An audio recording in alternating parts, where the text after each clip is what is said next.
Naimbag nga aldaw. Welcome back to Dian Lifestyle. Magluluto tayo ngayon ng inabraw na saluyot at labong. With inihaw na bangus. Una, himayin lamang ang mga saluyot.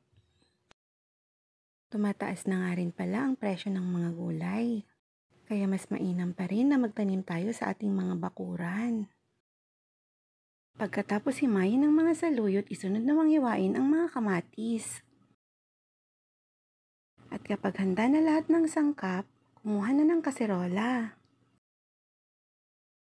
Ilagay lang ang inihaw na bangus sa kaserola. At isunod na rin ilagay ang kamatis. Buhusan ito ng 3 cup ng tubig na mainit. Takpan lang ito at pakuluan ang kamatis. Isunod na rin ilagay ang bagoong. Ilagay na rin ang labong. Maglalagay nga rin pala ako ng isang sachet ng Magic Sarap.